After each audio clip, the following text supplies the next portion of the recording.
ನೋಡ್ರಿ, ಎಲ್ಲ ಕಾಲದಲ್ಲೂ ಯಾವುದೇ ಸರ್ಕಾರ ಕಾಂಗ್ರೆಸ್ಸೇ ಅಂತಲ್ಲ, ಯಾವ ಪಕ್ಷದ ಸರ್ಕಾರ ಸಂಪುಟ ಪುನರ್ರಚನೆ ಮಾಡಿದಾಗ ಅಲ್ಪ ಸ್ವಲ್ಪ ಅಸಮಾಧಾನಗಳು ಬಂದೇ ಬರ್ತವೆ. ಅಸಮಾಧಾನಗಳೆಲ್ಲ ಆಯಾ ಪಕ್ಷದ ಮುಖಂಡರುಗಳು ಅದನ್ನೆಲ್ಲ ಸಮಾಧಾನಗೊಳಿಸ್ತಾರೆ. ಯಾವುದೇ ತೊಂದರೆ ಏನೂ ಆಗೋದಿಲ್ಲ. ಅವರು ಮುಖ್ಯಮಂತ್ರಿಗಳು ದೆಹಲಿಗೆ ಹೋಗ್ತಾ ಇದ್ದಾರೆ. ಮತ್ತೊಮ್ಮೆ ಎಲ್ಲ ಘಟನೆಗಳ ಹಿನ್ನೆಲೆಯಲ್ಲಿ ಏನೆಲ್ಲ ತೀರ್ಮಾನಗಳು ಮಾಡ್ತಾರೆ, ಮಾಡ್ಕೊಂಡು ಬರ್ತಾರೆ. ಅದರಿಂದ ಅದರಲ್ಲೇನು ಅಸಮಾಧಾನಗಳಿಂದ ಯಾವುದೇ ರೀತಿಯ ಪಕ್ಷಕ್ಕಾಗಲಿ ಇನ್ನೊಂದಕ್ಕಾಗಲಿ ಏನು ತೊಂದರೆ ಇಲ್ಲ. ಸರ್, 3 ಬಾರಿ ಪಟ್ಟಿ ಚೇಂಜ್ ಆಯಿತು, ಅದೇ ಅಸಮಾಧಾನಕ್ಕೆ ಕಾರಣ ಆಯಿತಾ? ನೋಡಿ, ಅದು ಒಂದು ಕಾಂಗ್ರೆಸ್ ಇತಿಹಾಸದಲ್ಲಿ ಅದು ಮೊದಲನೇದು. ಯಾವಾಗಲೂ ಪಟ್ಟಿಗಳು ಈ ಥರ ಬದಲಾವಣೆ ಆಗಿದ್ದು ನಾನು ಕೂಡ ಕೇಳೂ ಇಲ್ಲ, ನೋಡೂ ಇರಲಿಲ್ಲ. ಈ ಸರಿ ಆಗಿದೆ. ಸರಿ, ಅದೇ ಒಂದೇ ಕಾರಣ ಅಲ್ಲ, ಬೇರೆ ಬೇರೆ ಕಾರಣಗಳು ಇರ್ತವೆ. ಈಗ ಅವೆಲ್ಲವನ್ನು ಕೂಡ ಈಗೆಲ್ಲ ಆಚೆ ಬಂದಿರೋದ್ರಿಂದ ಆ ಹಿನ್ನೆಲೆಯಲ್ಲಿ ಈಗ ಹೊಸ ತೀರ್ಮಾನಗಳು ಏನನ್ನ ಮುಖ್ಯಮಂತ್ರಿಗಳು ದೆಹಲಿಗೆ ಹೋಗಿ ವರಿಷ್ಠರ ಜೊತೆ ಚರ್ಚೆ ಮಾಡಿ ಮಾಡ್ಕೊಂಡು ಬರ್ತಾರೆ. ನೋಡೋಣ. ಈಗ ಕನ್ನಡ ಮೀಸಲಾತಿ ಸಂಪುಟಂಗೆ 15% ಮಾಡಿದರೆ ತುಂಬ ಅನುಕೂಲ ಆಗುತ್ತೆ ಅನ್ನೋದು. ಹೌದು. ಈಗ ಇವತ್ತಿನ ಚರ್ಚೆನಲ್ಲಿ ನಾನು ನೋಡಿದಾಗೆ ಈಗ ಕನ್ನಡದ ಮಾಧ್ಯಮದಲ್ಲಿ ಓದಬೇಕು ಅಂತಕ್ಕಂಥದ್ದು ಮಕ್ಕಳಲ್ಲಿ ಆಸಕ್ತಿ ಹುಟ್ಟಿಸ್ಬೇಕು. ಇಲ್ಲಾಂದರೆ ಎಲ್ಲ ಇಂಗ್ಲೀಷ್ ಮಾಧ್ಯಮಕ್ಕೆ ಹೋಗ್ತಕ್ಕಂಥದ್ದು ನಾವು ನೋಡಿಕೊಟ್ಟಿದ್ದೀವಿ. ಈ ಕನ್ನಡ ಮಾಧ್ಯಮದ ಬಗ್ಗೆ ಮಕ್ಕಳಲ್ಲಿ, ಪೋಷಕರಲ್ಲಿ ಆಸಕ್ತಿ ಬರಬೇಕು ಅಂದರೆ ಅವ್ರಿಗೂ ಕೂಡ ಈ ಮೀಸಲಾತಿನ ನಮ್ಗೆ ಅನುಕೂಲ ಆಗ್ತದೆ ಅನ್ನೋದು. ಈಗ ತಮಿಳ್ನಾಡಿನಲ್ಲಿ 20% ಇಟ್ಟಿದ್ದಾರೆ. ನಮ್ಮಲ್ಲೂ ಕೂಡ ಇಡೋವಂಥ ಪ್ರಯತ್ನ ಯಾಕೆ ಮಾಡಬಾರ್ದು? ನಾವು ಕನ್ನಡ ಉಳಿಸಿ ಬೆಳೆಸಿ ಅಂತ ಊರೂರೆಲ್ಲ ಟಾಮ್ ಹೊಡಿತೀವಲ್ಲ. ನಾವು ಕನ್ನಡ ಓದಂಥವ್ರಿಗೆ ಏನು ಇನ್ಸೆಂಟಿವ್ ಏನಿದೆ?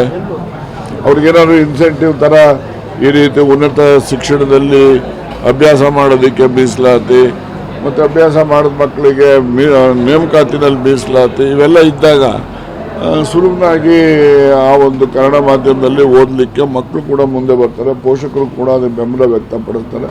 ಅದರಿಂದ ಕನ್ನಡವನ್ನು ಬೆಳೆಸ್ತಕ್ಕಂಥದ್ದಕ್ಕೆ ಅದು ಒಂದು ಪೂರಕವಾದಂಥ ಸಾಧನ. ಬೆಂಗಳೂರಲ್ಲಿ ಸಭೆ ಚರ್ಚೆ ಮಾಡಿಸ್ತೀನಿ, ಎಲ್ಲರೂ ಬನ್ನಿ ಅಂತ ಮಂತ್ರಿಗಳು ಯಾರು ಹೇಳ್ತಿದ್ರು, ಮಾತಾಡ್ತಾರೆ. ಇರ್ಲಿ ರೀ, ಅವೆಲ್ಲ ಸಮಯ ನಡೆಯಪ್ಪ. ಈಗ ಏನು ಅರ್ಜೆಂಟ್ ಏನಿದೆ? ಇನ್ನೂ 2 ವರ್ಷ ಇದೆ. ಇನ್ನೂ 2 ವರ್ಷ ಇದೆ. ಸಭಾಪತಿ ಹೊರಟ್ಟಿ ಅವರಿಗೆ ಬಲವಂತವಾಗಿ ರುಜು ಹಾಕ್ಸಕ್ಕಾಗ್ತದ? ಅವ್ರ ಕಾಗದ ಓದಿದ್ದೀರಾ? ನಾನು ಸಹಿ ಚೈತನ್ಯ ರಾಜೀನಾಮೆ ನೀಡಿದ್ದೀನಿ ಅಂದಮೇಲೆ ಬರವಣಿಗೆಯಲ್ಲಿ ಬರ್ದಿರೋದು ನಂಬ್ತಿರೋ, ಬಾಯಲ್ಲಿ ಇನ್ಯಾರೋ ಹೇಳಿದ್ದು ನಂಬ್ತಿರೋ? ಹೇಳು. ಅವರೇನಾದ್ರು ನನಗೆ ಆ ಥರ ಮಾಡಿದ್ರು ಅಂತ ಹೇಳಿದಾರ? ಯಾರೋ ಬೇರೆಯವರು ಹೇಳ್ತಾರೆ. ಆದರೆ ಅವರೇ ಸ್ವಯಂವಾಗಿ ಸಹಿ ಮಾಡಿ ಪತ್ರದಲ್ಲಿ ಏನು ಬರ್ತಿದ್ದಾರೆ ಅದು ಮುಖ್ಯ. ನಾವು ಯಾರೋ ಒಬ್ಬರು ರಸ್ತೆಯಲ್ಲಿ ಹೋಗೋರೇನೋ ಒಂದು ಹೇಳ್ಬಿಟ್ರೆ ಅದು ನಂಬಕ್ಕಾಗ್ತಲ್ಲ.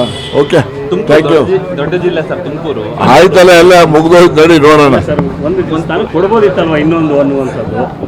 ಒಂದೆಲ್ಲ 2 ಕೊಡ್ಬೋದಿತ್ತು, ಕೊಟ್ರೆ ತಗೊಳಕ್ ತಯಾರಿದ್ದಾರೆ. ನೋಡಪ್ಪ, ಅವರು ವರಿಷ್ಠರು ತೆಗೆದುಕೊಂಡಿರೋ ತೀರ್ಮಾನ, ಆ ತೀರ್ಮಾನದಲ್ಲಿ ಅವ್ರಿಗೇನು ಅನ್ಸಿದೆಯೋ ಗೊತ್ತಿಲ್ಲ. ಒಂದೇ ಸಾಕು ಅಂದ್ರೆ ಒಂದು ಕೊಟ್ಟಿದ್ದಾರೆ, ಆಯ್ತು, ಏನು ಮಾಡೋಕ್ಕಾಗಲ್ಲ. ಎಲ್ಲ ಒಂದು ಕಡೆ ಸಿದ್ದರಾಮಯ್ಯನವರು ಕೂಡ ಅಸಮಾಧಾನ ಆಗಿದ್ದಾರೆ ಅನ್ನುವಂಥದ್ದು. ಅದು ನನಗೆ ಗೊತ್ತಿಲ್ಲ. ಸಿದ್ದರಾಮಯ್ಯ ನಾವು ಭೇಟಿ ಮಾಡಿಲ್ಲ. ಈಗ 3-4 ದಿವಸದಿಂದ ಭೇಟಿ ಮಾಡಿಲ್ಲ. ಸಾಕಷ್ಟು ಗೊಂದಲಕ್ಕೊಳಗಾಗಿದೆ ಅಂತ ಸರ್. ಈಗ 2 ಬಾರಿ ಪರಿಷ್ಕರಣೆ ಮಾಡೋದು, ಅದು ಹೈಕಮಾಂಡ್ನವರು, ನಾನು ಅದೇ ಹೇಳಿದ್ದಲ್ಲಿ ಮೊದಲೇನೆ 3 ಬಾರಿ ಬದಲಾವಣೆ ಮಾಡಿದ್ದಾರೆ ಲಿಸ್ಟ್ಗಳು.